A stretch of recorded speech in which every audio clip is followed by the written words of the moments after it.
Hi friends, இன்றைக்கான video பதிவு என்னென்னு பார்த்தீங்கன்னா, இப்போ மழை காலம் ஸ்டார்ட் ஆகிடுச்சி இல்லைங்களா. நம்ம எல்லோரும் சேஃபாக இருக்கணும். முக்கியமாக குழந்தைங்கள நம்ம சேஃபாக பார்த்துக்கணும். சளி, இருமல், காய்ச்சல் எல்லாமே வரும் இந்த மழை காலத்தில் தான். அந்த சளி, இருமல், காய்ச்சல்லேருந்து நம்ம குழந்தைங்கள எப்படி நம்ம சேஃப்டியாக பார்த்துக்கலாம் அப்படின்றத பற்றி தான் இன்றைக்கி வீடியோ நம்ம பார்க்க போகிறோம். நம்ம வீட்டில் முக்கியமாக இருக்கக்கூடிய 3 செடி வகைகளை நம்ம இன்றைக்கி பார்க்க போகிறோம். முக்கியமாக எல்லாரோடைய வீட்லேயும் கட்டாயமாக வச்சுருக்கணும். வச்சுருந்தாக்க இந்த சளி, இருமலை நம்ம க்யூர் பண்ணிடலாம். எதுக்கு எடுத்தாலும் ஹாஸ்பிட்டல் போகாமல் நம்ம வீட்லேயே இருக்கக்கூடிய வைத்தியங்கள் பண்ணி நம்ம க்யூர் பண்ணிக்கலாம். அதில் முக்கியமான இடம் வைக்கிறது என்னென்னு நம்ம பார்த்துடலாம். இப்போ சளி பிடிச்சிச்சு அப்படின்னா நம்ம தூதுவளை செடி, இது தூதுவளை செடின்னு சொல்லுவாங்க. அப்படி இல்லைன்னா கற்பூரவள்ளி செடின்னு சொல்லுவாங்க. இந்த கற்பூரவள்ளி செடியில் ஒரு 4 தலையை நம்ம கழுவிட்டு நம்ம தண்ணியில் போட்டு கொடுக்கலாம் குழந்தைங்களுக்கு. அப்படி இல்லைன்னா பெரியவங்களாக இருந்தாங்க அப்படின்னாக்க இந்த தலைகளை நல்லா அலசிட்டு வெறும் தலையாகவும் நம்ம சாப்பிட்லாம். சளி க்யூர் ஆகும். இந்த தூதுவளை செடி தான், தூதுவளைன்ட்டேன், கற்பூரவள்ளி செடி. கற்பூரவள்ளி செடின்னு சொல்லுவாங்க, இதை ஓமவள்ளி செடின்னு சொல்லுவாங்க. இந்த ஓமவள்ளி செடி கண்டிப்பாக நம்ம வீட்டில் இருக்கணும். கொஞ்சம் இடம் இருந்தாலும் அதை நீங்கள் வச்சு வளர்க்கலாம். இது ரொம்ப தண்டு ரொம்ப மொத்தமாக இருக்காது, மென்மையாக இருக்கும். கொஞ்சம் லைட்டாக நம்ம கை டச் பண்ணாலும் இது உடையக்கூடிய ஒரு செடி தான். அதனால் பார்த்து மென்மையாக இதை நம்ம வச்சுக்கணும். அடுத்தது பார்த்திங்கன்னா, நம்ம வீட்டில் மெயினாக இருக்கக்கூடிய செடின்னு பார்த்திங்கன்னா துளசி. இந்த துளசி செடி எல்லாருடைய வீட்லேயும் கட்டாயமாக இருக்கணும். இருந்ததுன்னா இந்த துளசியை நம்ம பிச்சு போட்டு நம்ம கஷாயம் வச்சு குழந்தைங்களுக்கு கொடுக்கலாம். சளி, இருமல் இது க்யூர் ஆகும்.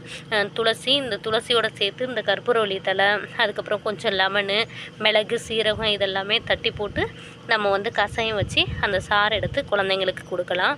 அதனால் துளசி நம்ம வீட்டில் இருக்கணும். கற்பூரவள்ளி செடி இருக்கணும். அதுக்கப்புறம் பார்த்திங்கனாக்க தூதுவளை செடி.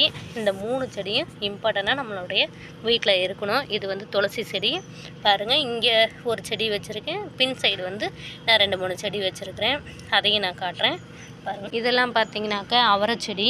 இது நான் அந்த பட்டத்தில் ஆடிப்பட்டத்தில் போட்டது செடி அவரை. இதெல்லாம் பாருங்கள் நல்லா பூவுக்கு வளர ஆரம்பிச்சிருச்சு. இதை பூக்க ஆரம்பிச்சிருக்குது. அடுத்தது பார்த்திங்கனாக்கா கத்திரிக்காயும் நல்லா பூவுக்கு வர ஆரம்பிச்சிருச்சு. இது பார்த்திங்கனாக்கா முள்ளங்கி செடி. இன்னும் ஒரு 10 நாளில் நம்ம முள்ளங்கி அறுவடை பண்ணிடலாம். முள்ளங்கி நல்லா தளன்னு வளர ஆரம்பிச்சிருச்சு. பாவக்காய் பார்த்திங்கனாக்கா பாவக்காய் நல்லாவே வந்துருச்சு. ஒரு 5 காய் முன்னாடி பறித்தேன் பாருங்கள். இது இந்த கிடுக்குள்ளார போய் நல்லா மாட்டிக்கிச்சு, எடுக்கவே முடியல. அந்தளவுக்கு மழை எப்படி உள்ளுக்கு போனதுன்னு தெரில. சின்னதாக இருக்கும்போதே போயிடுச்சு போல், பிடுங்கவே முடியல. ஓகே, இதை பாருங்கள். குட்டி தான் பாவக்காய். அதாவது நாட்டு பாவக்காய். இதுலேயே நல்லா பழுக்க ஆரம்பிச்சிருச்சு. அவ்வளோதான், இதுக்கு மேலே பெருக்காது. ஒரு கொத்துலேயே 10 இருந்தது. அந்த 10ல் 1 பழம் பழுத்துருச்சு, மீதி 9 நம்ம பறிச்சாச்சு. அடுத்ததாக இருக்கக்கூடிய பாவக்காயை நம்ம பறிச்சிடலாம். அடுத்ததுங்க பாருங்கள், இதில் ஒரு 4 பாவக்காய் இருக்குது. இந்த பாவக்காயை நம்ம பறிச்சிடலாம். இதெல்லாம் பறிச்சிக்கலாம். அப்படியே இடையில இருக்கிறதே நம்ம பறிச்சுக்கிட்டு போயிடலாம்.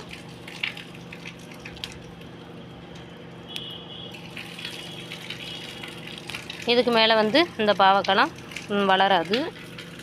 ஓகே, இதை பறிச்சாச்சு. அடுத்தது பார்த்திங்கனாக்கா இங்கிட்ட ஒன்று இருக்குது. இதுதான் கொஞ்சம் பெரிய பாவக்காய். நமக்கு பாவக்காய் இவ்வளோ பாவக்காய் கிடச்சிருக்கு. குரங்கு எப்படி அட்டகாசம் பண்ணி கத்திரிக்காயெல்லாம் கட் பண்ணி விட்டுட்டு போயிடுச்சு. வளரவே விட மாட்டேங்குது. நம்ம இருக்கிற காயை பறிச்சுக்குவோம். கத்திரிக்காய் சின்னதாக தான் இருக்குது, என்ன பண்ணுறது.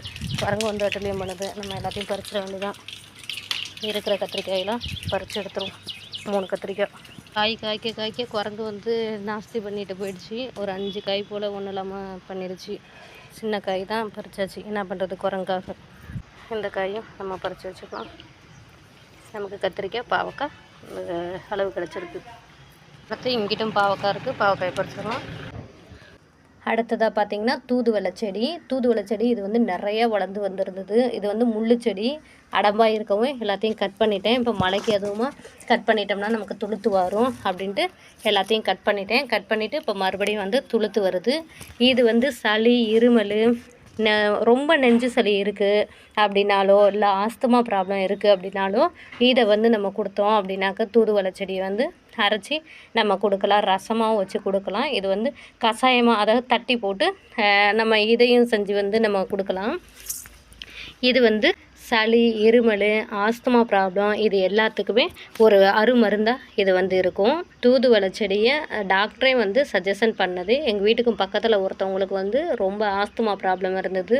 ரொம்ப வந்து இருமிக்கிட்டே இருப்பாங்க. சளி அப்படியே கட்டி கட்டியாக வந்துட்டு இருந்தது. அவங்கள வந்து உங்கள் வீட்டில் இந்த செடியை நீங்கள் வச்சு வளருங்க. வளர்த்து டெய்லியுமே நீங்கள் ரசம் வச்சு குடிச்சிங்க அப்படின்னாக்கா உங்களுக்கு வந்து அந்த ஆஸ்துமா ப்ராப்ளம் கொஞ்சம் கொஞ்சமாக சரியாயிடும் அப்படின்னாங்க. தொடர்ந்து அவங்க வந்து 1 மாதம் வரைக்கும் எடுத்துக்கிட்டாங்க. அவங்களுக்கு அந்த ப்ராப்ளத்திலேருந்து விடுபட்டு வெளியில் வந்துட்டாங்க. அதே மாதிரி தீராத ப்ராப்ளத்தை கூட, ஆஸ்துமா நோயை கூட தீர்க்கக்கூடியது இந்த செடி, தூதுவளை செடி. ஓகேங்களா? நம்ம வீட்டில் இருக்கக்கூடிய மிக முக்கியமான 3 செடிகளில் தூதுவளை செடி ஒன்று, அடுத்தது வந்து பார்த்திங்கன்னா துளசி செடி, அடுத்தது பார்த்திங்கன்னா கற்பூரவள்ளி செடி. கற்பூரவள்ளி செடியை ஓமவல்லி செடின்னு சொல்லுவாங்க. இந்த 3 செடியும் நம்ம வீட்டில் இருந்துச்சு அப்படின்னாக்க சளி, இருமல் இதை 2த்தையுமே நம்ம வந்து க்யூர் பண்ணிக்கலாம்.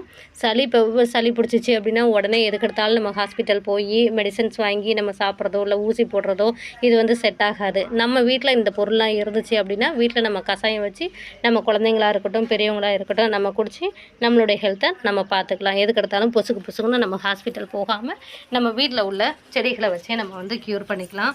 இங்கே பாருங்கள், இங்கிட்ட வந்துட்டு நான் வச்சுருக்கிறேன். என் தோட்டத்தை சுற்றி நிறையா இருக்கும். நிறையா வர்றதுனால நான் கட் பண்ணி விட்டுடுவேன். எல்லாம் நிறையா துளுத்து வளர ஆரம்பிச்சிருக்குது பாருங்கள். இங்கேருந்து வந்துட்டுருக்கு. துளசி செடியை பாருங்கள், இங்கே இருக்குது. நிறையா வந்ததுனால நான் கட் பண்ணி விட்டுருவேன். ஏன்னா மழை காலமாக ரொம்ப அடர்ந்து இருக்கக்கூடாது அப்படின்னு சொல்லிட்டு நான் கட் பண்ணி விட்ருவேன். துளசி பார்த்திங்களா, இங்கே ஒரு துளசி இருக்குதா, நல்லா இப்போ மழைக்கு அதுவும் நல்லா துளுத்து வருது. நமக்கு சளி பிடிச்சதுன்னா நம்ம வந்து இதை நார்மலாகவே நல்லா பறிச்சுட்டு அலசி கழுவிட்டு நம்ம இதை அப்படியே வாயில் போட்டு மென்று சாப்பிட்லாம். இதையும் சரி, கற்பூரவள்ளி செடியும் சரி, நம்ம 2யுமே வந்து கழுவிட்டு நார்மலாக நம்ம அப்படியே பச்சையாகவே நம்ம பெரியவங்க சாப்பிட்றலாம். ஆனால் வந்து குழந்தைங்களுக்கு நம்ம அப்படியே கொடுக்காம கஷாயம் வச்சு இது கூட மிளகு, சீரகம், கொஞ்சோண்டு பூண்டு, அதுக்கப்புறம் பார்த்திங்கனாக்க லெமனு இதெல்லாமே கொஞ்சமாக போட்டு அதை நான் ஒரு வீடியோ போட்டிருக்கேன். அதை நீங்கள் பாருங்கள். கஷாயமாக வச்சு குழந்தைங்களுக்கு கொடுக்கலாம். அதே மாதிரி இந்த தூதுவளையை வந்து ரசம் வச்சு குடித்தா ரொம்பவே நல்லது. சளி, இருமல் எல்லாமே போயிடும்.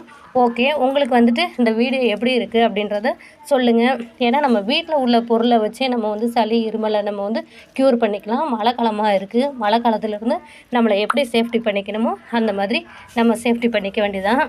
இங்கே பாருங்கள், புடலங்காயில் இது பூசணிக்காய் வந்துட்டு சாப்பிட்டுட்டு அந்த விதைகள்லாம் போட்டோம். அது வந்து பார்த்திங்கனாக்கா நிறையா முளைச்சி வந்துருச்சு. அதுதான் இப்போ எல்லாத்தையும் பிடுங்கிட்டு இருக்கேன். விட்டோம் அப்படின்னா எல்லாமே துளுத்து வளர ஆரம்பிச்சிடும். இதெல்லாம் நமக்கு தேவையில்லை. போட்டோம் அப்படின்னாக்கா தோட்டம் ஃபுல்லாகவே வளர்ந்து வர ஆரம்பிச்சிடும். இது அப்புறம் நம்ம பாம்பு பூச்சிக்கு ஒரு இதாகிடும் நமக்கு. இது வந்து அதனால் தேவையில்லை. இவ்வளவும் முளைச்சிருக்குது பாருங்கள். மழைக்கு எதுவும் நல்லா துளுக்க ஆரம்பிச்சிருச்சு. ஓகே, இன்றைக்கி ஒரு பயனுள்ள டிப்ஸை நான் சொல்லியிருக்கேன். உங்களுக்கு இந்த பயனுள்ள டிப்ஸ் வந்து பிடிச்சிருந்தது அப்படின்னா என்னோடய வீடியோவுக்கு ஒரு லைக் பண்ணுங்கள். உங்களுக்கு இது பிடிச்சிருந்துச்சு அப்படின்னா மற்றவங்களுக்கும் ஷேர் பண்ணி விடுங்க. மீண்டும் நாளைக்கு ஒரு வீடியோவில் சந்திக்கிறேன். ஓகே, தேங்க்யூ ஃபார் வாட்சிங். மீண்டும் நாளைக்கு ஒரு வீடியோவில் பார்க்கலாம். ஓகே, பாய்.